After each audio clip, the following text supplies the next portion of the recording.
Hey guys, I'm Anna. I'm Emily. And welcome back to our new podcast called Ruminate. First of all, we want to talk about something that's not really related to our topic today. We've both got comments about our voices. Not from you guys, but just in the past. In our lifetimes. I've been told that my voice is pretty soothing, which I appreciate. And whenever I was a server, I was told my voice is really unique and beautiful, and I've been told that it sounds like I would have a good singing voice, and they are wrong. I only sing to the radio. Strictly singing in the shower. The shower and the radio. And that's about the only times you will hear me sing. Did you do choir in high school? I did do choir. Oh, wow. I don't think I'm horrible, but I don't like hearing myself sing. That's kind of how I feel when people say these nice comments about our voices. I'm still like, I don't agree. really like hearing my voice. I've also been told that it sounds like I could sing rock songs and that my voice is raspy yet smooth, which makes no sense because how did those two things go together? But they do. Little interesting little side note about us, yeah. Our topic of today, my best friend Lily requested and recommended that we do, and it is healing after a heartbreak. We pulled up what would you call this, Em? The healing journey stages. And those are denial, anger, depression, acceptance, and recovery. Whether you are the person breaking up with someone or you're the person getting broken up with, you go through these stages regardless. Yeah. So we're going to talk about what we think about each stage and if it's related to us, and we'll go from there. We've both been through these stages every time we've gotten hurt. And I will say this is kind of a difficult topic to talk about just because breakups and healing are very situational things. And I think there's a lot of factors that go into it, whether you're the person who got broken up with or broke up with someone, or the issues that you had in the relationship that caused the breakup. Yes. Or the situation in general. Everything really depends on who the two people are and what went down. Yes. I feel like at the end of the day, you still are going to feel maybe not all 5 of these. Maybe you'll go through 2. I go through a few extra steps, or I have. The most we can do when we talk about this is related to when we have felt these stages and what it looked like. And I know that could not be helped to you, but that's all we can do. Yeah. Is to share our personal experiences without sharing too much or too little. Hoping that you can relate. Or just enjoy it. Just enjoy this episode. The lore behind Anna and M's heartbreak. Let's get into something you may normally not hear or may not normally ask us about. Yeah, let's hop right in. The first stage is denial. Almost everyone, whether you're breaking up or getting broken up with, goes through this because when you're breaking up, you're like, oh my goodness, am I doing the right thing? Yes. Yeah, I feel like that's the one question that does go through everyone's head. And then whenever you're getting broken up with, the question is more so, why is this happening? Yes. Or how could they do this to me? Yeah. Denial. People that get broken up with that aren't expecting it, their denial is like, they're perfect for me, we're gonna get back together. Denial, like not being able to let go too. Not realize it's the end. Yes. Because people will stay and jump back into on and off relationships. Yes. I don't think that's healthy at all. No, it's not. I think that if it didn't work in the first place, why force it to try to work again? Mm-hmm. Just personal opinion. Our second one is anger. This is more so when you've accepted it's over and you're just angry at that person. This one's more so when you're getting broken up with. Like, how could you make me feel this way? I didn't think you would do this to me. I'll give you a different approach on that. One of my more serious relationships, I was with them for a whole year. I broke up with them, but my anger was more like, oh my goodness, I just wasted my time. Mm-hmm. Like, my time was just wasted with them. And I was angry at that fact. I'm not angry at it anymore. And I now see that needed to happen for me to be where I am now. That's the anger that you can see from the people. Side. Yeah, the other side of it. Depression is whenever you miss the person or whenever you're hurt from the situation. It doesn't mean you have to miss them. You could, but it's also when you're just not over the situation. You might be over the person in some cases, but you're just not over what happened or what they did to you. I know it's common for people to say that girls feel hurt and feel depressed more initially than guys. And I've heard that guys usually feel depressed or hurt a few months later. I don't know if it's that they choose to avoid it, that hurt in the beginning stages of the breakup, or if it just doesn't occur to them, or they just don't feel it until later on. I would not know. I would love to know from a guy's perspective. Guys, comment or DM us. And whenever you're in this depression stage, you might not feel it a lot because maybe it's a relief and you knew that wasn't right for you because you felt that hurt in the relationship and not just after it. That's another point towards it being situational. If a relationship isn't working and you know it's going to end, or if it's already ended, you're going to feel this depression stage no matter what. Both sides. Stage 3, I hate the word depression. I feel like it's so gloomy. Being hurt is a big part of breakups. I was kind of telling Emily this. I think this is the hardest stage. Probably, yeah. Because we have we have denial, anger, depression, acceptance, and recovery. I think depression is, for me, it's the longest stage. Oh yeah, I completely agree. I feel like it is the longest stage. You feel like crap. You're like, wow, like actually am here. And a lot of people don't make it to number 4. They don't make it to acceptance. They stay in that depression. And the depression stage is so uncomfortable where you either move on to the acceptance and you heal, or you just push off that depression and bottle it up, or just pretend like it doesn't even exist. Yeah, you have to go through that stage to then get to the next stage, which is acceptance. If you don't get through it and you pretend like it doesn't exist, or you just bottle it up and push it away, it's just going to end up releasing like a slow toxin a few months later, or however long after you do this, because when you avoid something, it doesn't make it go away. And I think that's something that I've noticed. I will say one thing that I've thought of is there is going to be a stage of hurt throughout every relationship if it's coming to an end.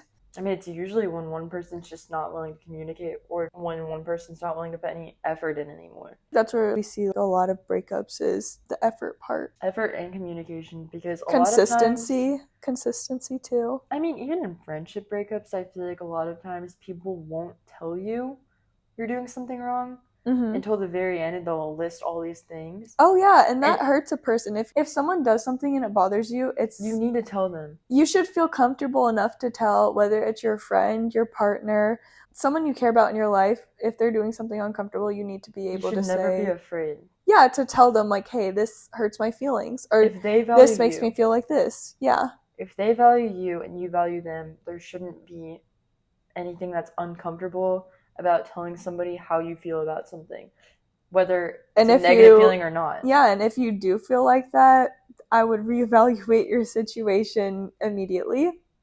And think about why you don't feel comfortable with that person. Yeah. Going back to the depression and the hurt stage, let's say you have 100%, okay? And we're going to split it into 50-50. So let's say you're in a relationship, it's about to break up, you go through that 50% of hurt, you either break up or get broken up with, you have to still go through that other 50% before you can get to that 4th level of acceptance.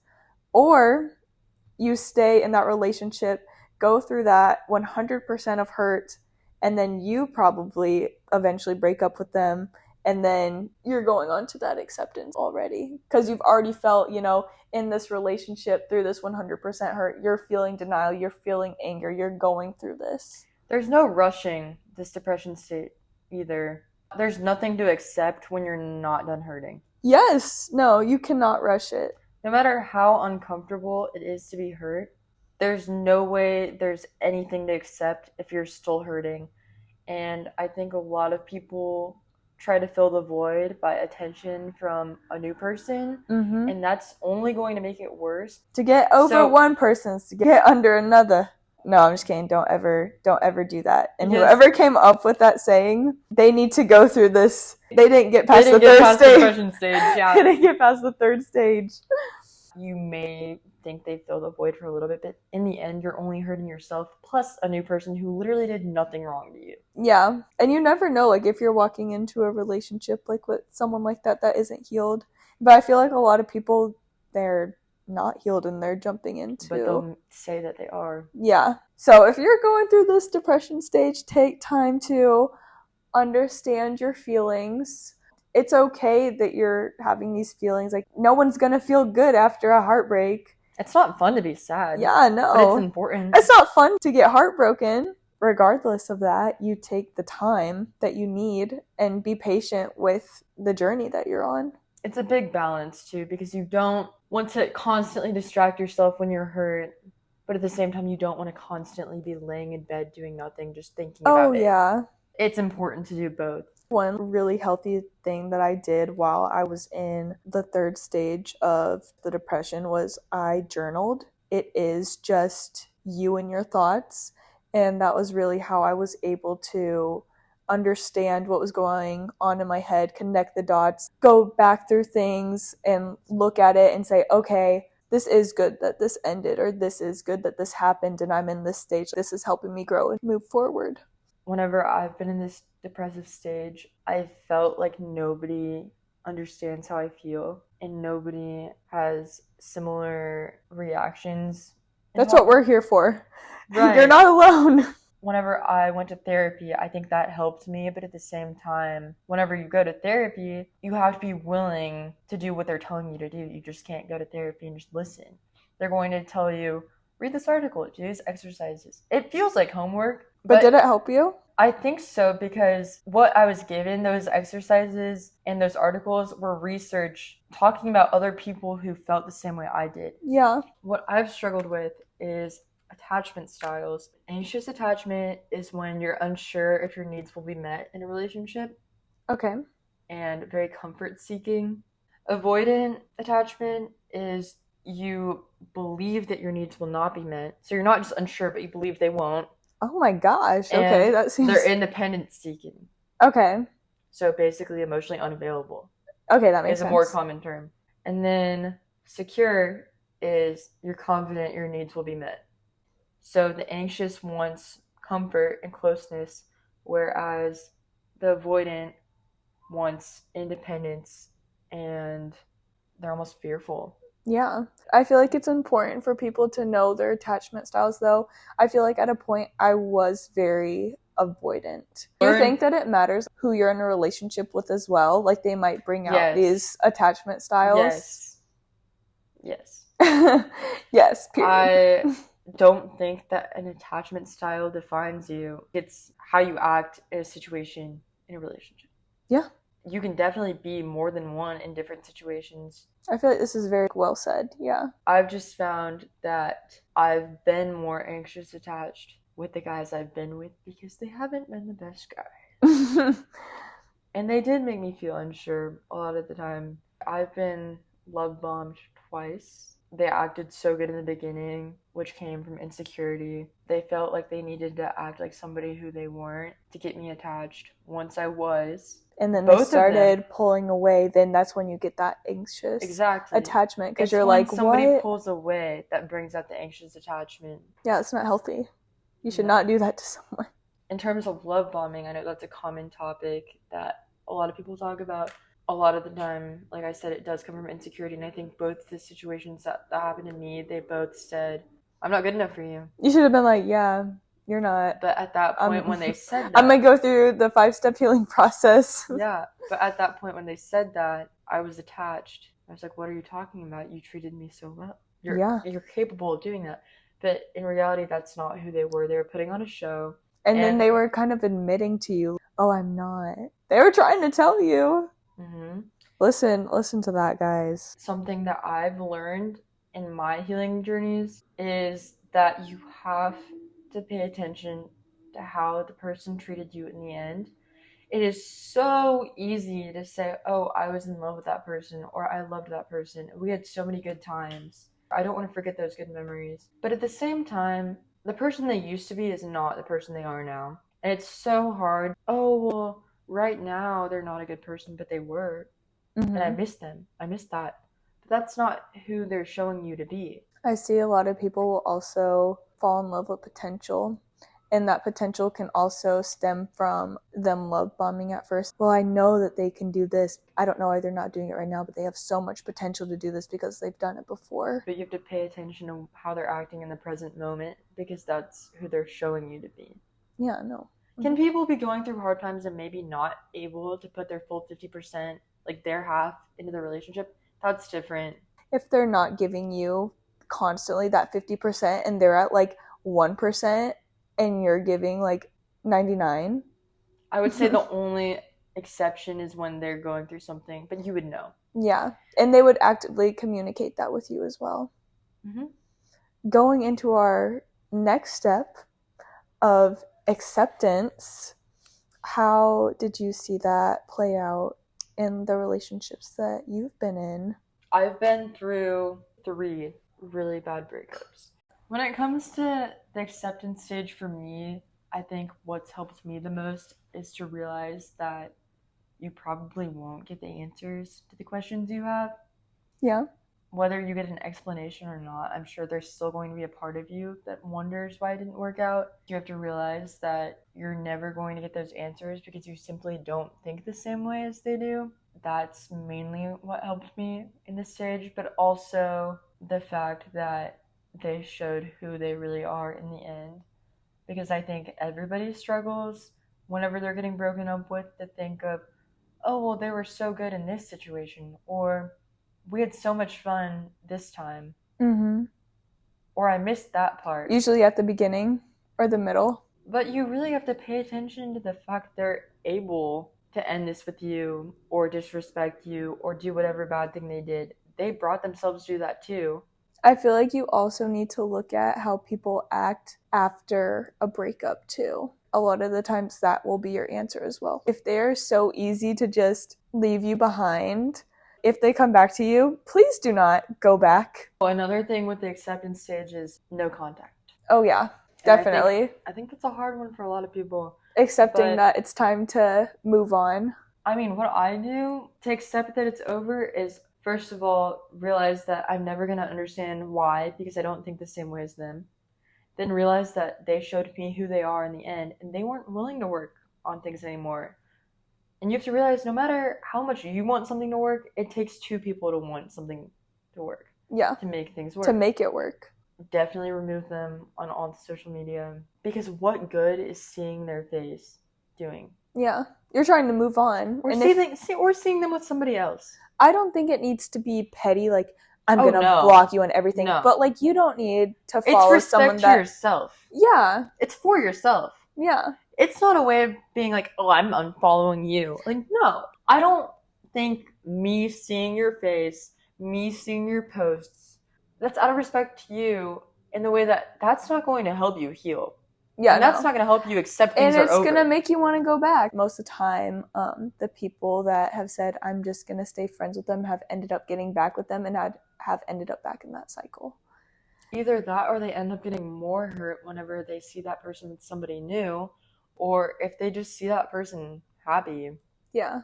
It's very different for me. Again, like, I've had different situations like than you have, and this is why it's important that we're both here. We both have different experiences. There's a lot of people out there that also have different experiences. They could be friends with their ex and going on their merry way, and it's really personal preference. I feel like acceptance for me, and you'll know what is best for you. Yeah I feel like acceptance for me is journaling. And I feel like that really helped me get to acceptance and figuring out, this is what's best for me at this time in life, and saying, this is why this didn't work out. I'm ready for like a fresh start. I'm ready to grow as a person. And that's my acceptance. Like, I'm over them. I don't want to go back to them. In the acceptance stage, I really push hard on growth as an individual. I agree. The last one is recovery. We've just gone through denial, anger, depression, and acceptance, and now you are fully in the recovery stage. You are moving on. You feel like yourself again. Yes. That is an amazing way to explain it. You feel like yourself again. You are happy.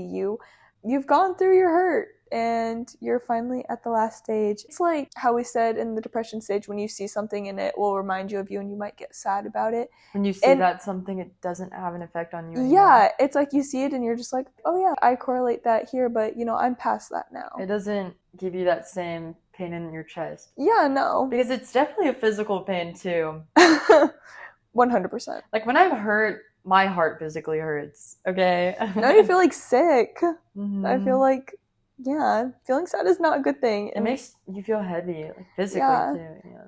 One day I'm on top of the world, but the next day I'm I'm down. Yeah, really down. Healing is definitely a roller coaster because when you are in that depression stage, you may think, "Oh, I'm doing a lot better."